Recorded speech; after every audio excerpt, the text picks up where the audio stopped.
Selamat datang kembali. Nah, hari ini kita mau coba bongkar sesuatu yang ya sering kita dengar, tapi mungkin jarang kita dalami banget. Betul. Dunia goib menurut Al-Quran. Hmm, Tapi ini bukan soal cerita horor atau penampakan ya. bukan itu. Kita akan coba lihat ini sebagai sebuah sistem. Bagaimana pemain-pemain tak kasat mata, seperti malaikat, jin, menurut sumber di hadapan kita, ikut berperan dalam arsitektur kosmos. Dan ya, kehidupan kita sehari-hari. Tepat sekali. Misi kita kali ini adalah memetakan ekosistem tak terlihat ini ya, berdasarkan ayat-ayat yang ada.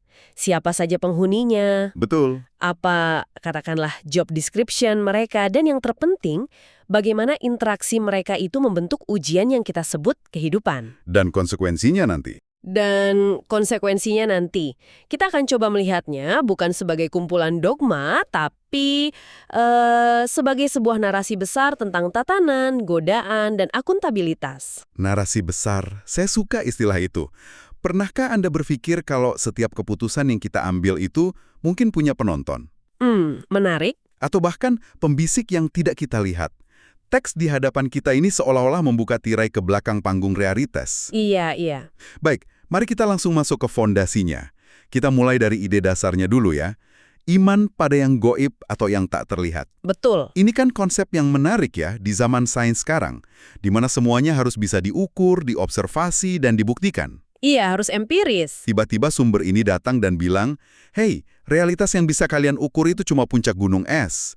Seolah-olah alam semesta punya lapisan lain yang beroperasi dengan aturan berbeda. Dan ini adalah titik berangkat yang krusial banget. Surat Ali Imran ayat 179 itu menegaskan kalau pengetahuan tentang yang gaib itu murni milik Tuhan. Jadi bukan sesuatu yang bisa kita riset di lab gitu ya? Tepat. Dialah yang memilih untuk menyingkapkan sebagian kecilnya kepada para rasul. Ini langsung menetapkan batasan. Ada hal yang bisa dijangkau oleh akal dan eksperimen, Dan ada yang nggak bisa. dan ada hal yang hanya bisa diakses lewat wahyu. Ini bukan berarti anti-sains, tapi lebih ke mengatakan bahwa ada dimensi realitas di luar jangkauan metode ilmiah kita. Jadi ini seperti peta yang diberikan ke kita, yang menunjukkan ada benua lain yang tidak bisa kita lihat pakai teleskop. Analogi yang bagus. Nah, kalau begitu siapa saja penghuni benua tak terlihat ini? Mari kita mulai dari yang paling sering disebut, yaitu malaikat. Malaikat dalam gambaran Al-Quran itu bukan makhluk gemuk bersayap seperti di lukisan Renaissance ya. Bukan ya? Mereka itu entitas yang fungsional. Para agen ilahi istilahnya, peran mereka sangat spesifik. Misalnya surat Ar-Ra'd ayat 11 itu memberikan gambaran yang kuat sekali. Gimana itu? Dikatakan, bagi setiap manusia ada malaikat-malaikat yang mengikutinya silih berganti di depan dan di belakang, yang menjaganya atas perintah Allah. Tunggu, ini menarik. Karena konsep pengawasan ini bisa terasa sedikit menakutkan kan? Betul. Seperti Big Brother Cosmic yang mengawasi setiap gerak-gerik kita.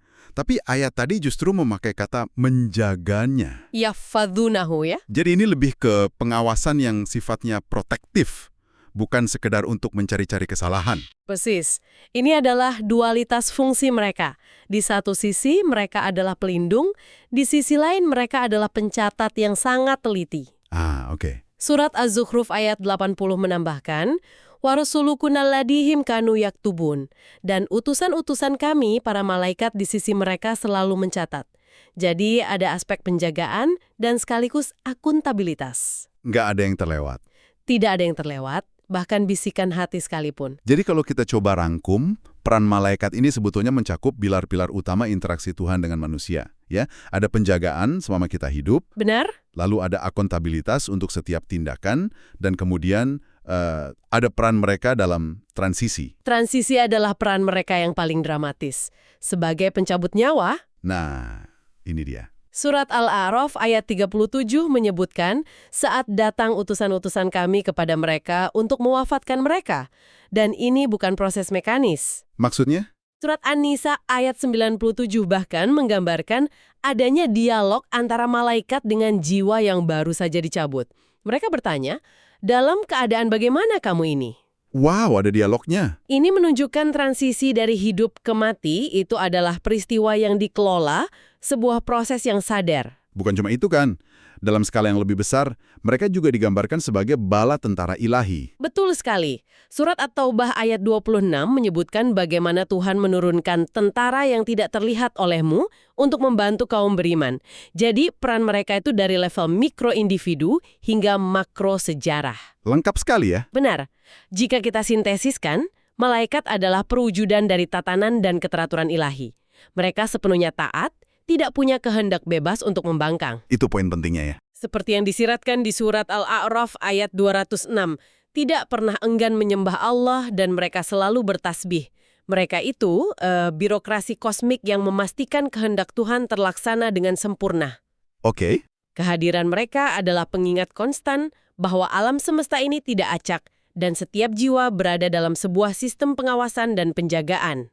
Oke, jadi di satu sisi ada malaikat, representasi ketaatan mutlak dan keteraturan, tapi narasi ini kan nggak akan lengkap tanpa adanya kekuatan oposisi. Tentu saja. Jika ada yang menjaga, sumber ini juga sangat jelas menggambarkan adanya kekuatan yang menggoda. Disinilah dramanya dimulai. Dan ini adalah drama kosmik yang epik. Asal-usulnya, seperti yang dijelaskan dalam surat Al-Hijr, adalah sebuah momen pembangkangan tunggal. Momen penolakan itu ya. Kesombongan. Dia merasa lebih superior karena diciptakan dari api, sementara Adam dari tanah liat. Sebuah argumen yang didasari rasisme primordial bisa dibilang ya. Bisa dikatakan begitu. Dan sebagai hukumannya, ia terusir. Tapi sebelum pergi, ia mengajukan satu permintaan yang mengubah takdir umat manusia. Ia minta umurnya ditangguhkan sampai hari kiamat. Betul. Tujuannya satu, sumpahnya jelas sekali dalam surat Al-A'raf ayat 17, aku benar-benar akan menghalang-halangi mereka dari jalan engkau yang lurus. Dari segala arah.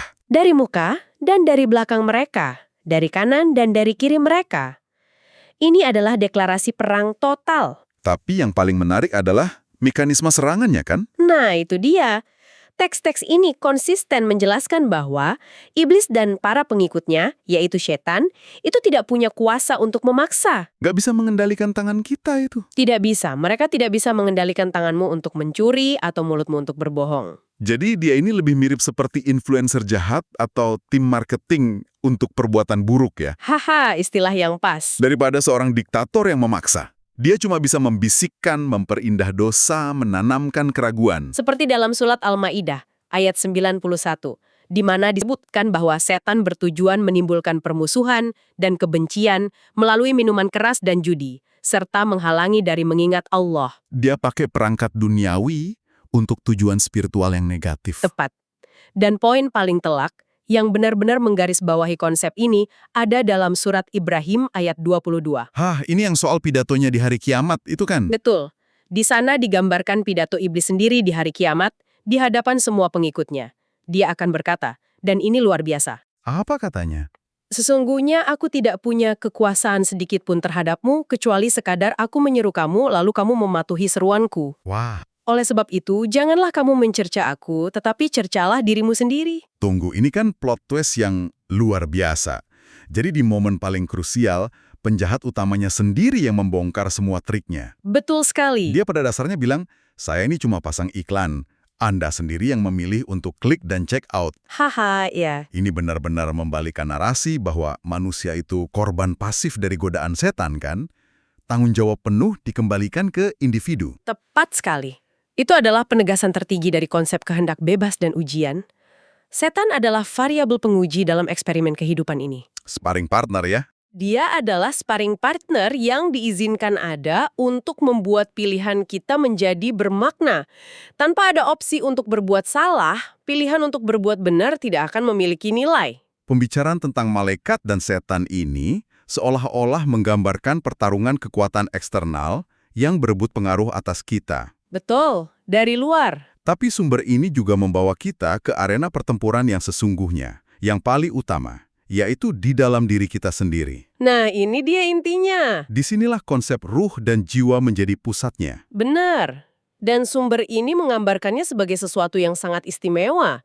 Dalam surat Al-Hijr ayat 29, saat menjelaskan proses penciptaan Adam, Tuhan berfirman, dan telah kutiupkan ke dalamnya dari ruh ciptaanku. Ada frasa ruhku di situ. Penggunaan frasa ruhku ini Sangat signifikan. Ini menunjukkan bahwa esensi kehidupan dalam diri manusia berasal dari sumber yang ilahi. Ruh adalah percikan suci itu. Oke, jadi ada ruh, tapi sering juga disebut nafs atau jiwa. Apa bedanya? Pertanyaan bagus. Surat Az-Zumar ayat 42 memberi petunjuk yang menarik nih.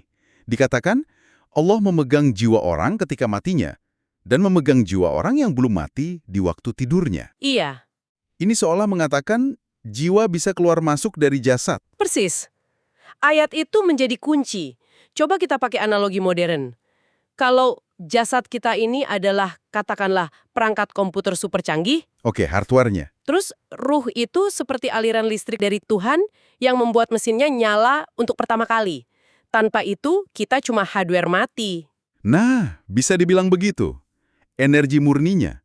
Sementara nafs atau jiwa itu lebih seperti sistem operasinya.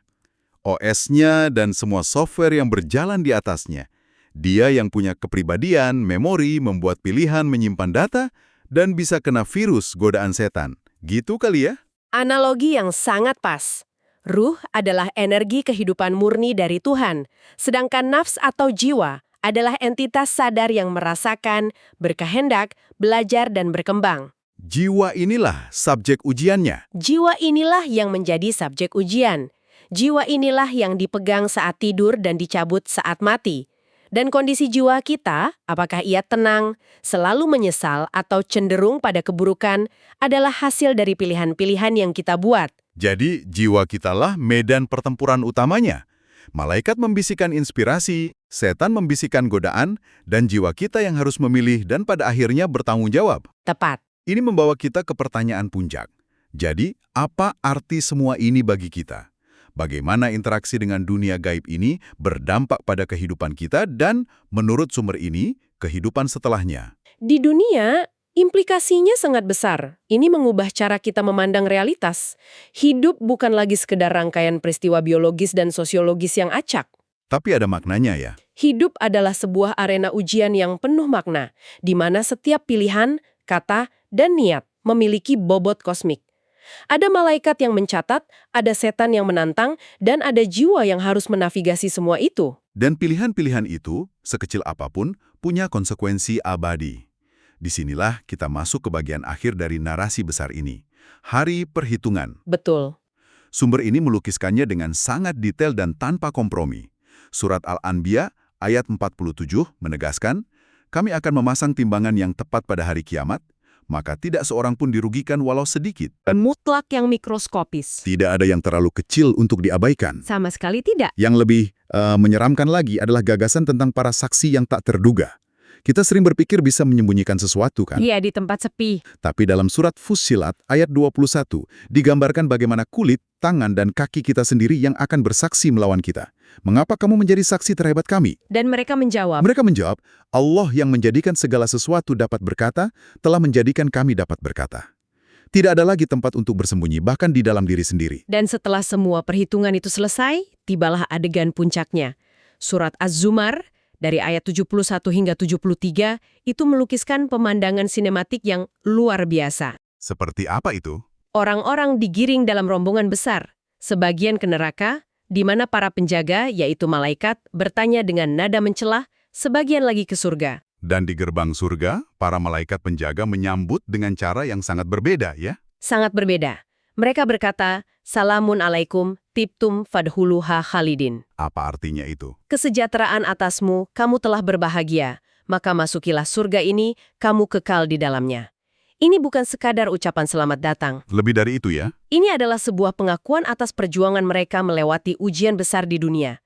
Ini adalah akhir dari narasi itu. Jika kita tarik benang merahnya, pandangan dunia yang disajikan adalah bahwa alam semesta ini punya tujuan moral yang inheren. Betul. Keberadaan makhluk gaib bukan untuk menakut-nakuti, melainkan untuk menegaskan bahwa ada tatanan, ada pengawasan, dan ada keadilan mutlak dari Sang Pencipta. Dan setiap pilihan kecil kita di sini punya resonansi di alam gaib dan berujung pada konsekuensi abadi. Luar biasa.